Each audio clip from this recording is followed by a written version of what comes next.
You know, it's only just over a 6-hour flight from the UK to the maritime region of Canada.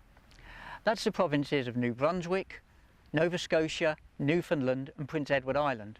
But for this trip, I'm going to be concentrating on the southern region of New Brunswick. Now that's the area from Moncton, along the southern coast, the Bay of Fundy, the Fundy National Park, to the city of St John, and then on to St Andrews. The whole region is just waiting to be discovered. There's beautiful forests, rivers, lakes, bays, great seafood as well. So we're going to be trying some of the cuisine. We're going to be trying some of the activities as well, such as kayaking, even though they told me the water's only about 3 or 4 degrees. I'm not sure if that's going to be a good idea. So come with me and enjoy a tour through the southern region of New Brunswick. If you had any doubt that the town of Shediac is the lobster capital of the world, check out this guy. He was here to welcome us to our tour of New Brunswick, as was former TV weather girl Rose Arsenault, who's now with the region's tourist board. New Brunswick is Canada's only officially bilingual province, so a third of the population would be French-speaking, so it's very unique that way, and I think it's quite appealing to a lot of people who want to visit and explore the authenticity of culture, so our French culture, and we have stories about Aboriginals, the First Nations community. The first European settlement was here in New Brunswick on St. Croix Island, so there are lots of reasons to visit New Brunswick. We have 5 scenic drives, so I'm sure on any one of them you would find something that would appeal to you. We really do have the multitude of attractions, top attractions, natural wonders, world wonders, and things that will appeal to the masses. The town of Shediac is on one of those scenic drives, the Arcadian Coastal Route, which tours the historic Atlantic settlements. The town itself is pleasant, pretty and quiet. So what's so special about it? The main thing that I would say is special about this town is the beach. Parlee Beach is known as the warmest beach north of Virginia. Because of the shape of the bay and the shallow water, it's a great place for people to come enjoy the nature.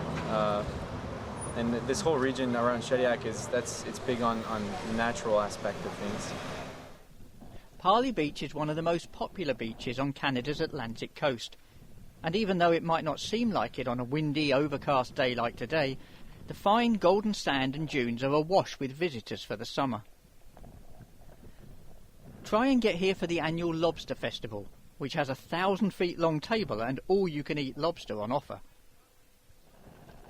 Just along the bay where the fishing boats and pleasure craft bob up and down in the harbour, there's a chance to meet some more unusual examples at a small eco-centre.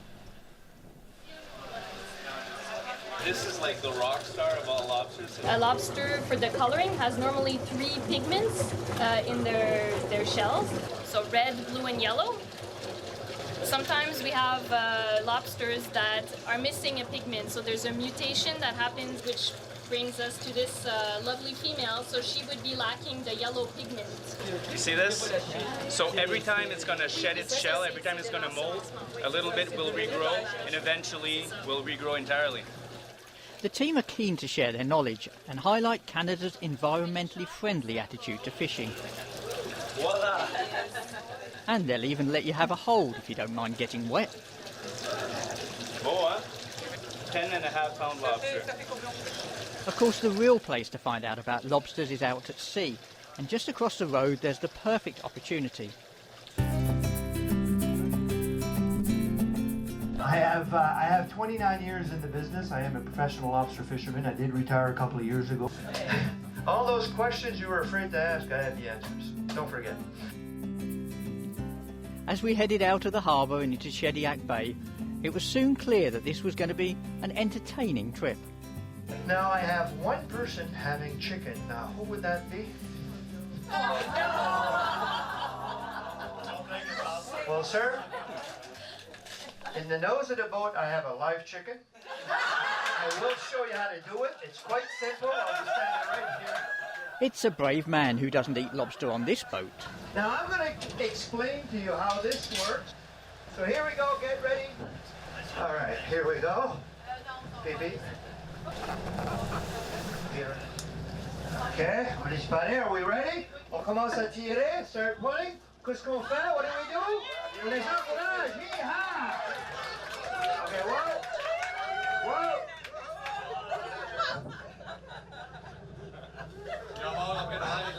Okay, juste une minute, 1 minute. On va vérifier c'est quoi qu'on a attrapé. Ah non, t'inquiète pas de nouveau.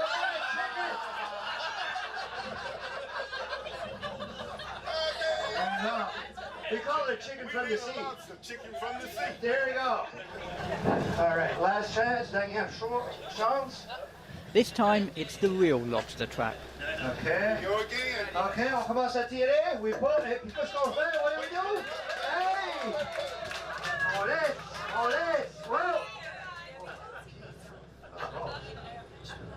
Okay, a little bit of slack here. We won't have supper, there's nothing in. Oh, you got something. Vous avez quelque chose.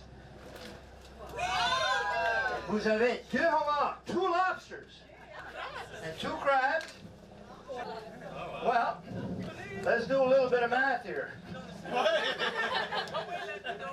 So how about a good hand of applause for our fishing people? Yeah. The family-run business gives a relaxing tour of the bay and along the Arcadian coast. It's the perfect blend of fun and fascinating facts from a crew that loves sharing their knowledge. They're going to chew on it with the crushing claw, and they're going to put their food in their mouth. I'm going to show you its mouth. Just sit. Oh my God! Aren't you glad you didn't kiss him there? I've got 2 lobsters and I've got a male and a female. Whoa! You see the difference? Female, male.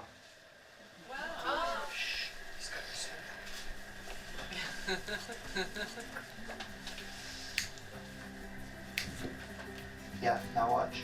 This will tell you if it's a male or female. It's quite simple. When they go to the washroom, if they hang a left, it's a female. If they hang a right, it's a male.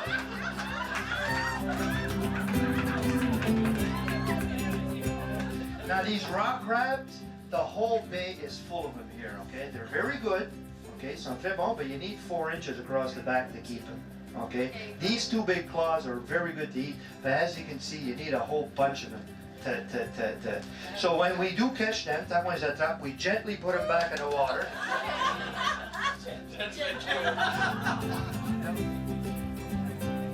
Naturally, the highlight was a chance to actually taste the lobster, something we were going to get used to over the next few days.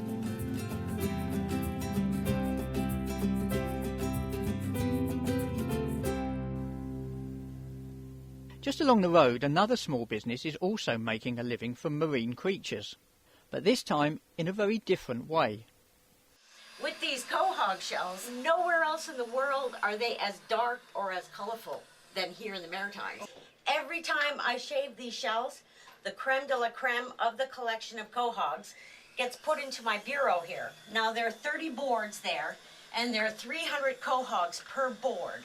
Those are jewelry quality, beautiful shells.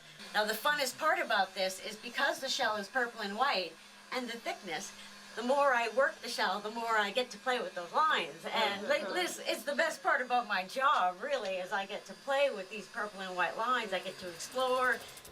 Marcia and husband Dave run wild about wampum, grinding down the shells to make exquisite handcrafted jewellery. We're going to go play in the workshop today. I brought some shells out so you guys can each take one home. Across in the workshop we see the quahogs in their original state. I buy 3,000 to 5,000 quahogs every single year. Wow. And what I'm looking for is this purple color right here. Now I picked these shells, I picked them so they would all have color. If I get to pick my shells, 85% will be jewelry quality. Mm-hmm. Now, normally when it comes to the fishermen, I have to buy them 1,000 at a time. Okay? Ready? It's delicious, you guys. It's strange to think that those shells go from this to this. We were actually walking on the shore. We were just walking along and she picked up one of these and it happened just by chance that there was color showing on the inside. Now, a lot of the times there's nothing. But this one had color, and she saw this. She saw the shape of a heart. See the natural shape? And she said to me, if I could cut that out, I would wear it as a pendant. It would be beautiful. And then she threw the shell away. I went back the next day and I found that shell. And I bought her some equipment and I said, why don't you try it and see if you can carve out a piece. So she tried it, and this was the first one. But as soon as she started wearing it, she was very proud of it. And everybody who saw it wanted one. We went looking for shells that had color. These clams are everywhere in the Maritimes. They're very common, and in fact they grow all over the world. But when we went looking for ones that had color, about 1 out of every 300 shells had enough color to use, and the rest we would throw away. But the second year I was explaining that one of the shells broke, and we started looking at it really carefully, and we could see that the color went right through. Well, then we started taking ones that had no color, and we ground them off, and they were full of color. All of the ones we'd been throwing away for years were beautiful shells. It's just the color is hidden inside. Okay, hold it up. In the workshop, Marcia was giving some practical demonstrations. So is it kind of deeper underneath to get to that purple? Yes, and you're gonna get the shell's gonna get too thin. And that's why we're just gonna work this side right here and polish it right up. Because that way it's gonna stay beautiful. Okay. Hey, you're doing a grand job. There we go.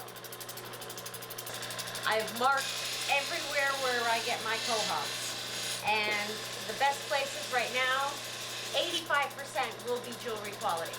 They get the color by absorbing when they feed. Now they only feed in the summer. So that means every purple line is summer and every white line is winter. This is the age of the clam, just like the rings on a tree. They found some off Iceland almost 3 years ago now. 700 years old and still growing. As far as they can tell, this is the longest living animal on the planet. They can grow up to 1,000 years old, and they have no idea what the upper age is. If you've ever heard the story that New York was bought for a bag of beads, it was. It was 28 pounds of wampum beads. Back then it would have been worth about $105 because it became the first currency in North America. You could actually pay your Harvard University tuition with these beads until 1783. That's the lowly quahog. I might not be up to Marcia's intricate skill, but I was keen to give it a try. And it's this bit here I'm going for, yeah? Yes, right here. Right in the color. The shells are much harder than I expected. So tough, in fact, that only diamond wheels are strong enough to grind them. You can feel the resistance is much different, isn't it? Yes.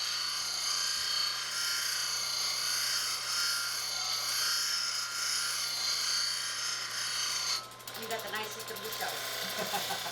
And you can press a little harder with the rubber wheel. 10 minutes and 4 different wheels later, and with aching hands, I'd managed to grind and polish one section of my shell. There we go. The colours and shine are already showing through. I was quite proud of my work, but it did make me wonder just how long it would take to produce jewellery to Dave and Marcia's amazing standard. Not anytime soon, that's for sure. For the next few days we were basing ourselves in the small city of Moncton.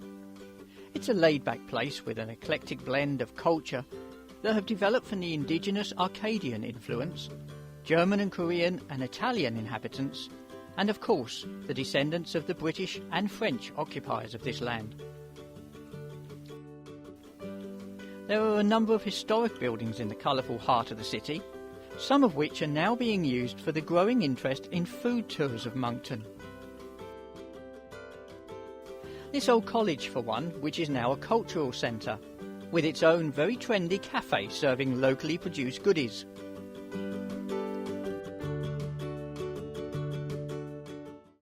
I think that's an interesting thing. This one piece will make 52 layers. Watch on mobile devices or the big screen. All for free. No subscription required.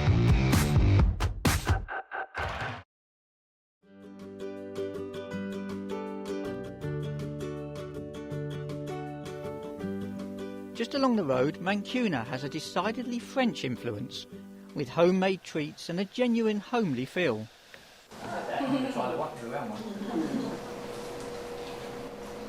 Which are very tasty. She makes all her food from scratch, of course, and from the heart, even her bread, her pasta, and her butter. It's all just homemade. The food tour is a great way not only to sample a variety of the local cuisine, but also to get a feel for the city itself, with the route passing a number of places of interest. The distances are not great, so it's never too far to the next mouth-watering plate of food. This one is the St James's Gate Gastropub, for example, a delightfully atmospheric place just off the main street, where the fresh mussels were simply perfect.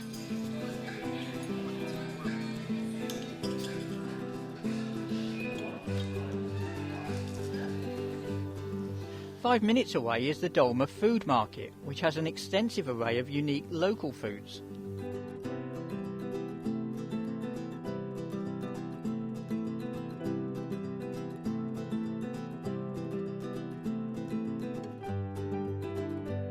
I really liked how keen they are for you to try everything before you buy. Absolutely, there we go.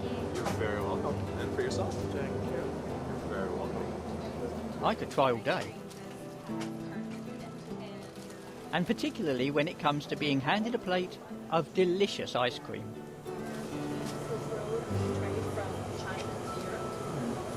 That's good.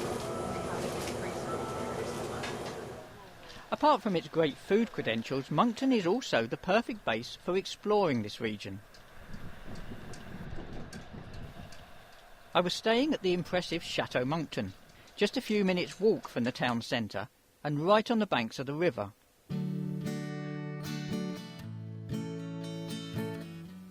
The hotel has a calm, elegant decor and spacious, comfortable rooms. Wow. This is nice. It's got free Wi-Fi, all the usual facilities, and a restaurant, bar and terrace overlooking the river. Moncton is a wonderful place from which to hub and spoke, meaning if you wanted to stay in the city, you have access to several of New Brunswick's top attractions. Not only that, it's pretty well situated on or near two of our scenic drives. That being the case, the next day we set off for a full day exploring one of those scenic drives, along the Fundy coast with our guide, Anne-Marie Weir. On the left, fresh water. On this side, salt water. That yellow apparatus is a tidal dam. And again, right now the gates are open to allow the excess fresh water flowing from the Caledonia Mountains to go out. When the tide comes back in, they're going to shut those gates so the salt water doesn't influence the fresh water. So they can farm on this side. They can't farm on salt marshes, okay? And this is basically a modern day version of something the French invented called an aboiteau diking system, okay? What Anne-Marie doesn't know about this coastline and its occupants isn't worth knowing, and her Roads to Sea tour comes highly recommended. It's the Anderson Hollow Lighthouse. This is an actual authentic lighthouse, but it's not its place of origin.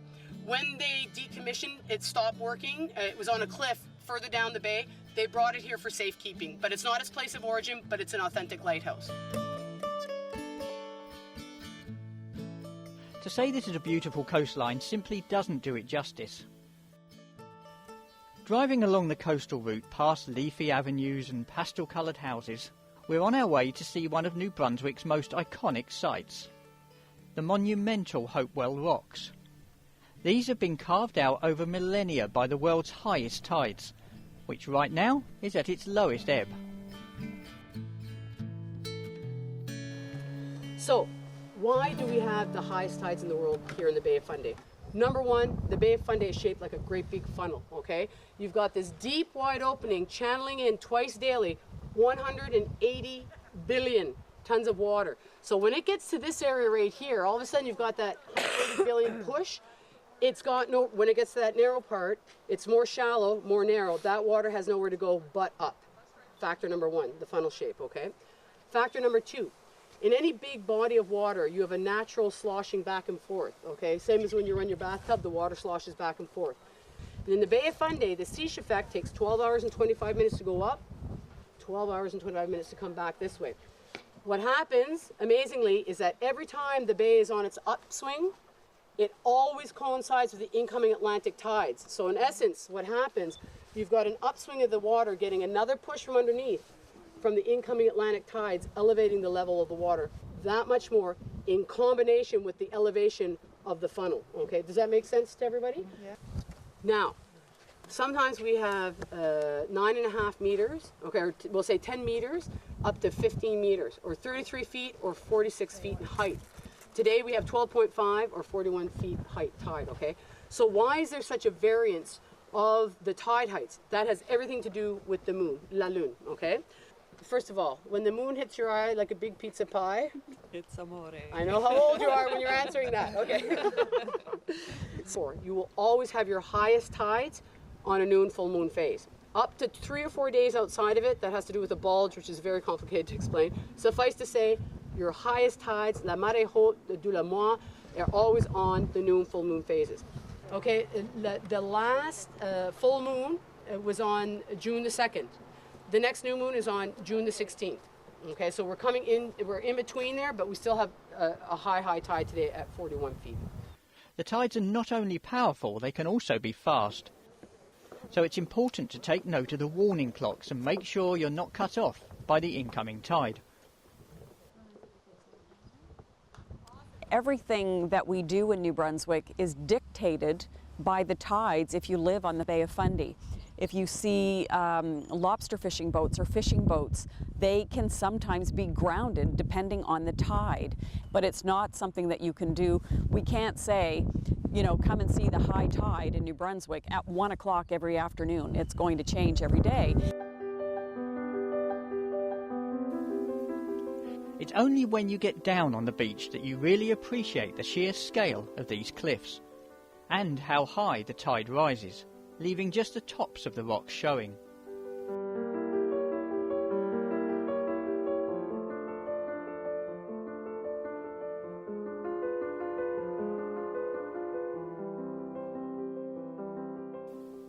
Tree roots cling to the edges of the cliffs, amazingly managing to find fresh water on the hard rock. Okay, has anybody mangé des algues? You've eaten seaweed? No? Yes? But you've never tried this kind, right? No. Okay, do you want to try it today? No. Any takers? Yeah. All right, open up. I'm just kidding. You get an extra dessert today for that. You're brave.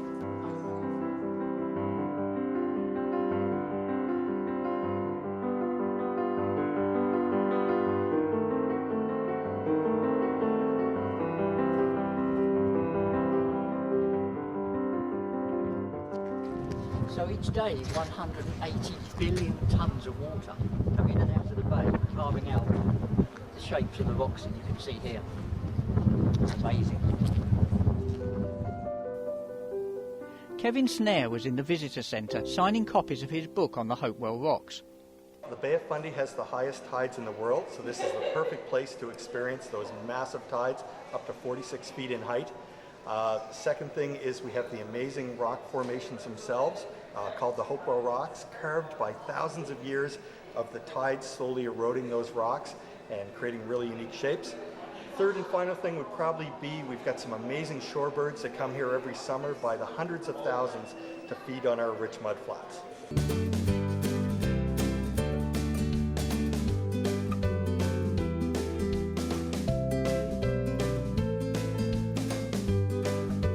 We'd be returning later in the day to see the incoming tide. But for now it was time to continue along the Fundy coast, with the province of Nova Scotia clearly visible on the other side of the bay, to the small fishing town of Alma. That's the 14, is that the biggest? Hold on, I'm gonna put a bigger one, okay? Oh, yeah, you're right, it is bigger. Oh, all right, now we're talking. The Alma Lobster House has photo opportunities with some impressively large specimens. How heavy is it? This one's 14 pounds. Now, I'm going to show you a couple of very rare lobsters. First of all, This is an Irish lobster. This is migrated in from Ireland because of the freckles. We know it's Irish. I'm just kidding. All right, I'm just kidding. So this guy, hold on, I'm going to pick up another one, okay? When they're not this color, okay, and they're any other color than the green, that means they're very rare. They're missing pigments. Not unlike people when they have like, when you're albino, you're missing pigments, okay? Same thing with these lobsters, they're missing pigments. This is very rare. Blue lobsters are 1 in 5 million. Orange lobsters that aren't dead are 1 in 10 million. But the big lobsters, you have to hold up their appendages, otherwise they will literally fall off. We got another one underneath you. Yeah. Oh, bonus. Got his friend. Of course, the locals are coming here not to look, but to buy some of these beautiful lobsters. So this is all the cooked lobster. Lucky them. And we're going to go back now and we're going to sample some of the wares, okay? We were going to learn how to strip and eat one using only our bare hands. Although not until I'd had my own "look at me holding a lobster" photo. Oh yeah. Oh yeah. And you just lower them back in and you're okay. You'll get you in the room now. All right, now I'm going to go out and grab a tray. So what I'm going to do, my hands are nice and clean after that salt water, okay? So I'm gonna show you how to eat the lobster with no utensils, okay? And we can share the meat as an appetizer, okay? So first of all, if the appendage, whatever way the appendage goes, you're gonna do it the opposite way. So if it's going this way, you're just gonna bring it back against the grain. So we're gonna remove the legs first, okay? So that's all you gotta do is pull it back against. All right, we're gonna put those legs right over here. Now, these little legs, there's meat everywhere, okay? So you go right down at the bottom, you're gonna twist and pull, twist and pull, twist and pull, twist and pull. Same thing. So we're going to get all those little legs off the bottom here. There we go. Now, notice that they keep the lobster like this. The reason why they don't put it the other way is to keep the juice inside the lobster, okay? Now, again, if this is going this way, okay, you're going to go the opposite way. So here, you're going to hold this here. You're going to break it like that. If the appendage goes this way, you're going to put your thumb in the middle here. Boom, you got it cracked, okay? Now, the only dangerous part of this, without me using anything, is it gets a bit messy. So I'm actually going to do this right over here. You're going to put the flat side down. You're going to make a fist. And that's usually enough. So, because Maritimers, a lot of Maritimers eat it cold. And then you're going to use this again. This becomes your utensil. You're going to poke that meat out. I'm right-handed, so I'm going to use my right hand to twist, okay? My non-dominant hand's going on the body of the lobster. This one here, I'm going to hold the tail underneath, twist, pull, okay? Now, what we need to do is to crack this. So you're going to just put it in between your hands. You're going to go down the side like this. You're going to go like this. And then you're going to spread this with your fingers, get down underneath here, and voila. Now keep in mind that we just pulled this out, okay? So this meat came out of here. There's meat here that people don't even know about, okay? But we'll get back to that in a minute. So when you have this, you need to pinch on top of here, pull this back. Okay, this is good meat to eat. And what you want to do is this little thing here, a lot of people eat this all together and they have no idea they're eating it, and it's okay if you eat it, it's no problem. But this is the poop chute, that's why it's coming out. I know what it is, that's why I'm taking it out. All right, now the tail is the steak part of the lobster, okay? So help yourselves, feast, have a bite. And there you have it. Very good. Lobster 101, how to eat it with no utensils. So, all right, are you feeling comfortable around the lobster now? You're feeling you can look like experts in the restaurant? And, all right, good stuff. Like everywhere along the coast, there's a sense of peace and calm. Alma itself is a pretty little fishing community and proud of its heritage, including having North America's first female sea captain. It's a lovely town to just go and wander and take in the sea air. You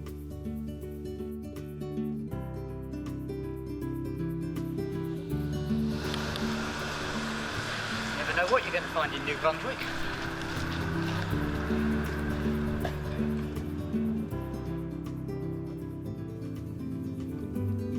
What I was hoping to find was the restaurant where we were having lunch. And yes, of course it was lobster.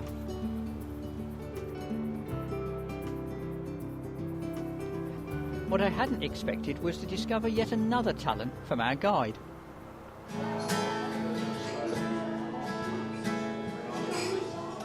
Out on the bay, warm afternoons, old men go fishing with black lines and spoons, and if they catch nothing, they'll never complain. I wish I was with them again. Boys on the boats, all the girls on the shore, teasing the ones that they dearly adore. The restaurant was a good opportunity to try out what we'd learnt about stripping the lobster. We were maybe not as slick as Anna Marie, but it didn't matter. It's all about the taste, and that was absolutely divine. A piece of the universe, more fit for princes and kings. I'll trade you 10 of your cities for the Bay of Fundy and the pleasure it brings. With the mouth-watering food, our impromptu entertainment, and the glorious views across the bay, Alma was a place I really enjoyed. I could have happily sat here relaxing all afternoon. And as they dance round the flames, singing songs to their friends, go ahead. I wish I was with them again. But of course there was so much more to see. With a wish you go well. So it was time to say goodbye for now to the fishermen and continue along the Fundy coast. Journey begins, and I'm going to be with them. Yes, I'm going to be with them. Yes, I'm going to be with them again.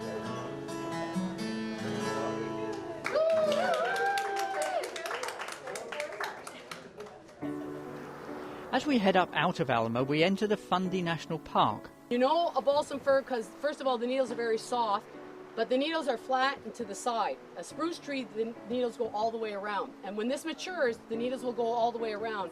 But when you flip it up, you'll always notice that it goes to the side. So that's the difference between a balsam fir and a spruce. We made a stop at one of the many river inlets along this coast, which were once used for Canada's timber industry. It's beautiful now, but it wasn't always this way.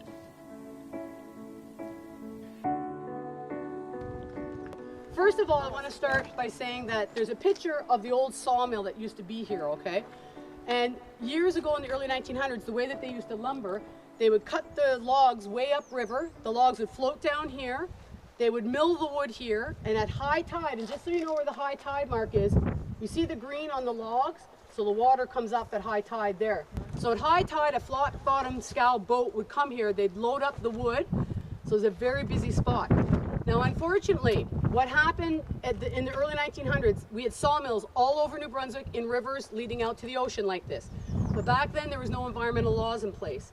So what would happen is they'd throw all the sawdust and garbage into the river, and they'd end up clogging the gills of the fish, and it completely wiped out the salmon population in this river. What they're doing now is they did a reintroduction in 1984 where they dropped 40,000 salmon fingerlings back into the river, but the salmon aren't coming back here to spawn. So they're going out to the ocean, and after 2 to 5 years, they're supposed to come back to the river to spawn, and they think at the fingerling stage, that's where they imprint, this is where you have to come back to. But they're not coming back here. And they can't figure out why. It's happening in all the rivers where there were sawmills. Today, I'm going to share with you Anna Marie Weir's uneducated, unscientific theory on this, okay? I think honestly, the scientists are way overthinking this, okay? I think it's as simple as this. The very few salmon that survived the genocide at the turn of the century went out to the ocean and said, fish families, salmon people, salmon, extended families, never come back to this river. They're killing us in numbers here. Don't ever go back to this river. Not unlike our stories, oral history dictates where we should be living and not living. I swear, I think it's as simple as that. I think it's as simple as that. The red-covered bridges are found across this region and have a very specific purpose. The idea was that the roof would keep the rain off the wooden floor, and stop it from becoming rotten and dangerous. They also found favour with local youngsters, however, who made good use of the dark, dry interior to do their courting.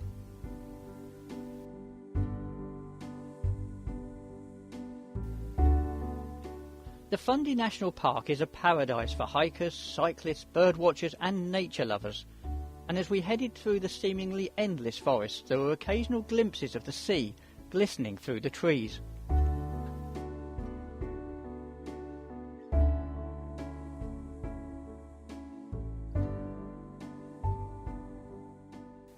As we circled back past Alma later in the afternoon, the tide had already made a noticeable reappearance.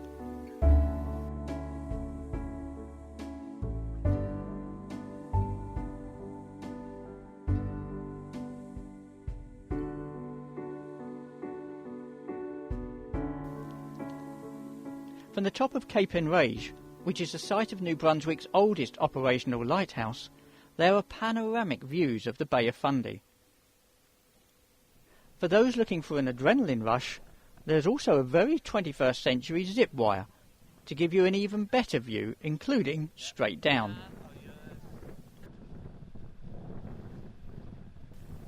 It's not for the faint-hearted, but it is undoubtedly an unforgettable experience.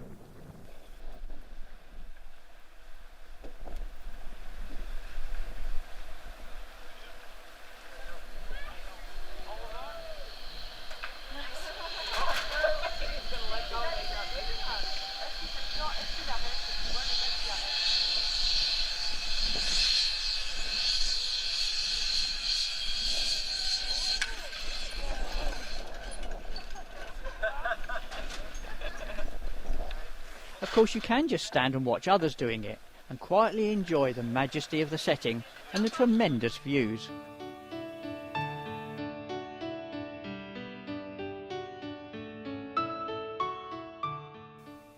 As we headed back along the coast, the tide was now coming in quickly.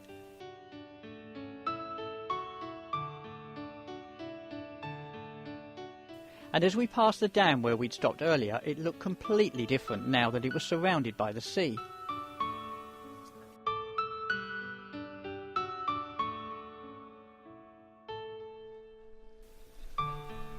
For the local wildlife, there was an opportunity for dinner.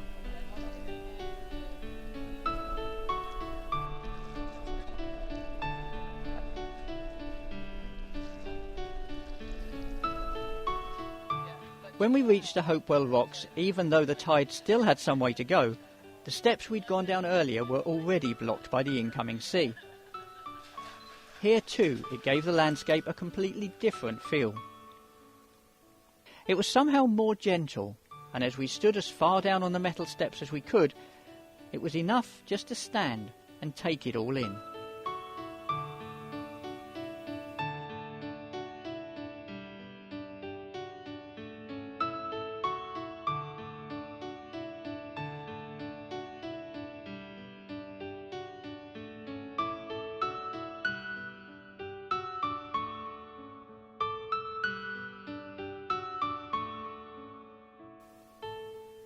In a few hours the water will be even higher, and the rocky arches we'd walked under earlier will completely disappear.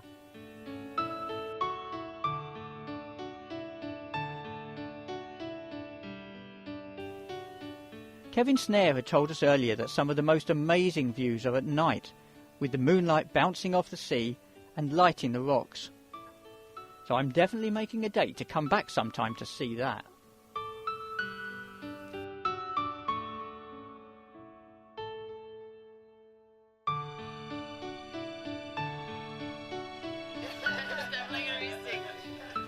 On top of the cliffs, Anna Marie had more food for us, and this time it wasn't lobster.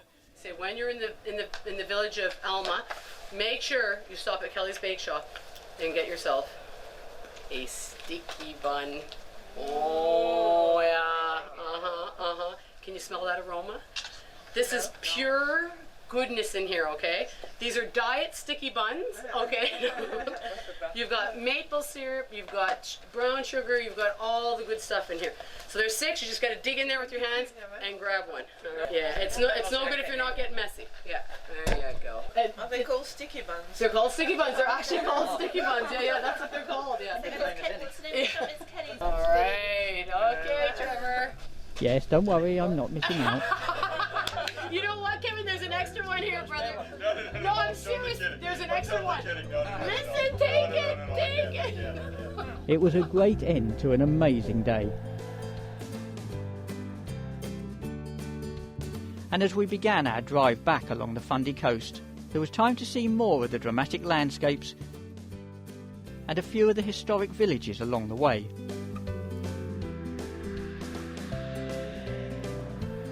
Many of the old buildings are preserved and even still in use.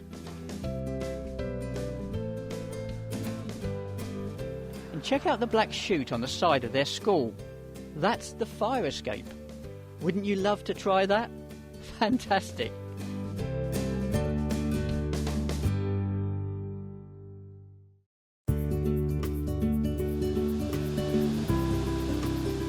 The next morning the sunshine had taken a rest, and we were looking to relax as well at the Chance Harbour Nature Spa. For about 12 years we were most of our time sailing in the Caribbean on 2 different sailboats, and because we lost one in a hurricane, and I was kind of want to make a change, a bit fed up of the very, very warm weather out there and the storms and everything.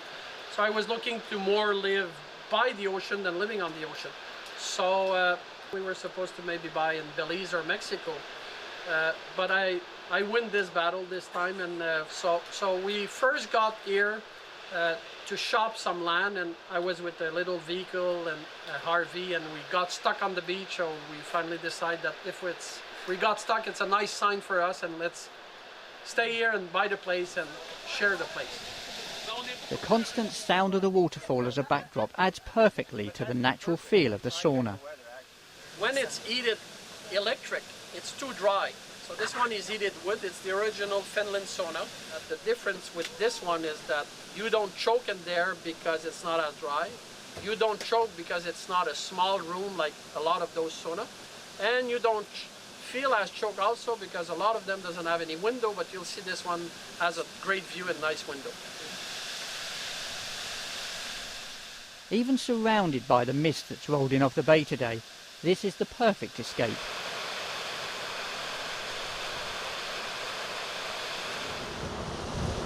This is a whole different side to the southern coast of New Brunswick. You've got the wonderful saunas and heated pools and chair massages, even the waterfall behind me. Everything adds to this air of calm and relaxation. This is certainly a place I could spend a lot of time. We're the first nature Nordic spa in the Maritime. So for about 25 years I'm involved personally, not as business, but into doing a lot of thermal therapy, which is about going the hot and the cold. But obviously we're having the thermal therapy with, like I just said, the sauna and the hot pool and vapor steam sauna. But the services are massage, facial, pedicure, manicure. And tell me about the Polar Bears Club. So the Polar Bear Club, there was one 25 years ago in the Laurentian, north of Montreal, and it got famous. So it's about people going out of the sauna all year long at -20, -25 Celsius, and they just jump in the waterfalls, which is running all year long, or either the Bay of Fundy that doesn't freeze because of the high tides up and down. And once they go in the cold water, they're having what we call that buzz. Is either you'll feel very relaxing or either you'll feel a bit excited, you know. So people that comes here that make the dip became member of the Polar Bear Club. Well, for me, the freezing cold just doesn't appeal, but the hot pool does. Some would say it is hot. I say it's perfect. Yes, it really is perfect. I'm not sure what the degree it would be of the temperature of the water, but it really, on a coolish day, it's very, very nice. Very nice. Okay, with the waterfall right next to it, I'm definitely going to give it a try.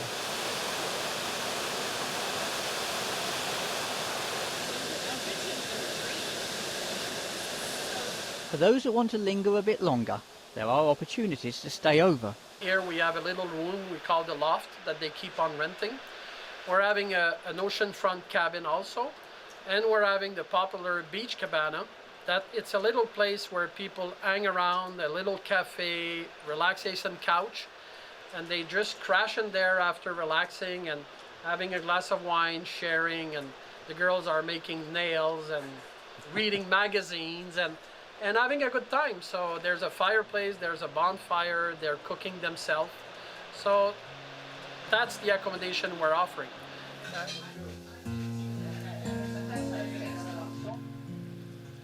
It's a lovely place to chill out for a few hours or a few days. Of course, it's on the Fundy coast, so there is lobster on offer. But for us, it was a great way to end the first part of our trip. Now, for that dip.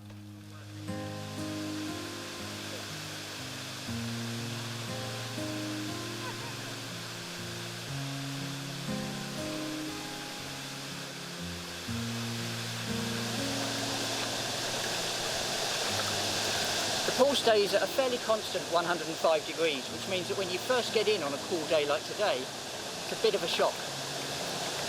But once your body adjusts and you're used to it, it's magic. The sound of the waterfall and the pine trees. I could stay here all day.